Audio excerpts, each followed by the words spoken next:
નમસ્કાર મિત્રો, હું મુકેશ ભરવાડ અને હિન્દુસ્તાન ન્યૂઝ બુલેટિનમાં તમારું સ્વાગત છે। હું આજે આવ્યો છું વોર્ડ નંબર 3 જે ઉમેદવાર આમ આદમી પાર્ટીમાંથી ઉમેદવારી કરી રહ્યા છે હિનાબા જાડેજા અને પરેશભાઈ મોહ આજે મારી સાથે અહીંયા સ્ટુડિયોમાં ઉપલબ્ધ ઉમેદવારો સાથે હું વાત કરવાનો છું। હિનાબા, આપણે જે આ ચૂંટણી છે ગાંધીધામ મહાનગરપાલિકા, એમાં આમ આદમી પાર્ટીના ટોટલ કેટલા ઉમેદવારો ઉમેદવારી કરી રહ્યા છે?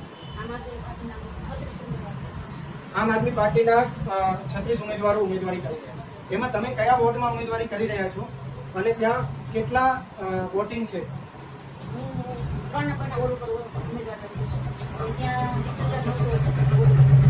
વોર્ડ નંબર 3માં 20,900 વોટિંગ છે।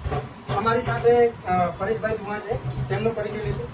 પરેશભાઈ, તમે તમારો સંપૂર્ણ પરિચય આપો અને ત્યાર પછી ગાંધીધામ મહાનગરપાલિકાની જે ચૂંટણી આ વખતે 2026માં આમ આદમી પાર્ટીનો જે મેનિફેસ્ટો છે એ વિષયમાં તમે ચર્ચા કરશો। સૌપ્રથમ બધા ભાઈઓ બહેનોને સમાચાર હું કહેવા માંગુ છું કે મારું નામ પરેશભાઈ ઈશ્વરભાઈ દુવા, હું વોર્ડ નંબર કારીપુરમાંથી વોર્ડ નંબર 3માંથી ઉભો છું।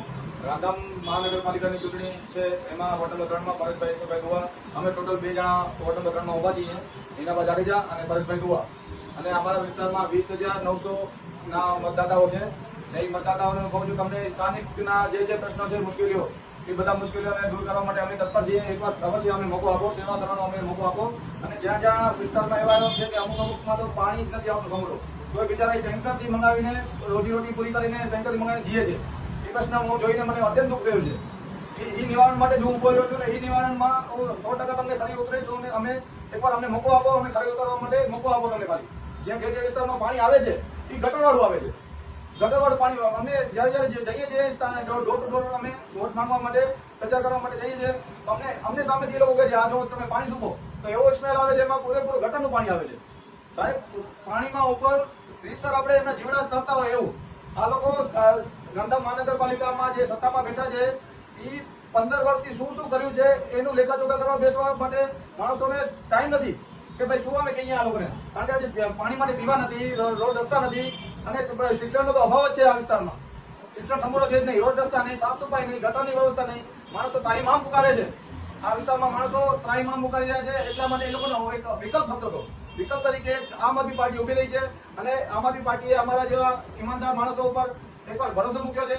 તો હું આમ જનતા પાર્ટીને એકવાર જનતાઓને કહેવા માંગુ છું કે અમારા ઉપર એકવાર મોકો આપો, અમને સેવા કરવાનો મોકો આપો। અમે સત્ય ઉતરશું તમારા ઉપર અને અમે 100% તમારું કામ કરશું। અડધી રાતે 12 વાગે ફોન કરશો પરેશભાઈ દુવાને, 12 વાગે તમારા ઘરે આવશે, એકવાર મોકો આપો ખાલી।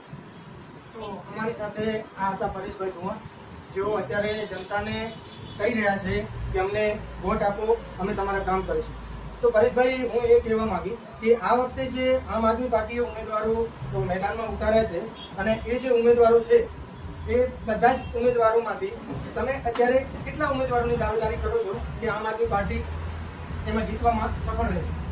હું જ્યાં હું ગયો છું, કયા વિસ્તારમાં હું બધા વિસ્તારમાં અમારા વિસ્તારમાં ગયો છું, અત્યાર સુધી મને 100માંથી 100% મને ભરોસો આપ્યો છે જનતાએ। મને એમ કીધું છે કે અમને વિકલ્પ આપતો હતો અને અમે 100% આમ આદમી પાર્ટીને જ આ વખતે આપવાના છીએ। એમને એ ખબર પડી ગઈ કે ના, હવે બદલાવ લાવવાની જરૂર છે। આ બદલાવ લાવશું તો જ આ સત્તા બદલશે, તો જ આ કામ થશે, નહીં તો અમે આમને આમ પીડામાં આમને આમ અમારી રોજીરોટીમાં રોજના 1000 રૂપિયા સાહેબ મજૂર અહીંયા કમાય છે। 1000 રૂપિયામાંથી 350નું 400નું ટાંકો ટેન્કર આવે છે, એ પ્રાઇવેટ ટેન્કર મંગાવીને તો પણ જીવન જીવે છે। જીવન જરૂરિયાતની વસ્તુ છે પાણી જ ના આવતું હોય તો આ પછી મહાનગરપાલિકામાં તાળા મારવા જોઈએ। આ કાઉન્સિલરનું શું કામ? તો તમે ક્યાંક ને ક્યાંક એવું કહેવા માંગો છો કે જે પાછળના જે ચૂંટાયેલા ઉમેદવારો હતા તે પોતાના જે જનતાને જે એ લોકોએ ભરોસો આપ્યો હતો એ ભરોસામાં ખરેખર ઉતરવામાં તે લોકો ક્યાંક ને ક્યાંક કાચું કપાઈ ગયું છે, એવું લાગી રહ્યું છે તમને? મને લાગીને મને ખાતરી છે જે હું જનતા આગળ જાઉં છું એના મને પ્રશ્નોમાં જે હું પ્રશ્ન પૂછું છું એ પ્રશ્નના મને જવાબ મળે છે। મને 100% લાગી નથી રહ્યું, ખાતરી છે કે નિષ્ફળ જ ગઈ છે। નિષ્ફળ ન ગયો તો આજે જે વિસ્તારમાં પાણી નથી આવતું, જે વિસ્તારમાં પાણી આવે છે એ પાણી ગટરવાળું આવે છે, જે વિસ્તારમાં આવે છે 5-5 દિવસ સુધી 10 દિવસ સુધી પાણી નથી આવતા, રોડ રસ્તા સાફ નથી થતા, ગટરો છલકાઈ જાય છે, તો નગરપાલિકા કામ શું કરે છે? એ મારો પ્રશ્ન છે। જનતાને આજે આ ત્રાહિમામ પુકારી રહી છે, જનતાના પ્રશ્નો નિવારવા માટે મહાનગરપાલિકા બેઠી છે, આટલી મોટી ગ્રાન્ટ ફાળવી છે, આટલા બધા રૂપિયા આવે છે, છતાં પણ જનતાના કામ નતા થતા, તો જનતા ત્રાહિમામ પુકારે છે, જનતાને વિકલ્પ જોઈએ છે। તમારું શું કહેવું છે એના આ વિષયમાં? અમારા વિસ્તારમાં એવું છે, રોડની લાઇટોનો પ્રોબ્લેમ છે। હવે અને અમે બધા ટેક્સ ભરીશું તો ત્યાં કચરો સાફ કરવા માટે પણ કોઈ આવતું નથી. ટેક્સ બધા પબ્લિક પૂરેપૂરો ભરે છે તો મારવા માટે જે આવવું હોય એ પણ કોઈ આવતું નથી ત્યાં. તો તમને શું લાગે છે આ વખતે પરિવર્તન થશે? જરૂર થશે, પરિવર્તનની જરૂર જ છે. પબ્લિક પણ કહે છે કે પરિવર્તનની જરૂર છે, તો આ વખતે જરૂર પરિવર્તન થશે. બહુ ધન્યવાદ તમારો.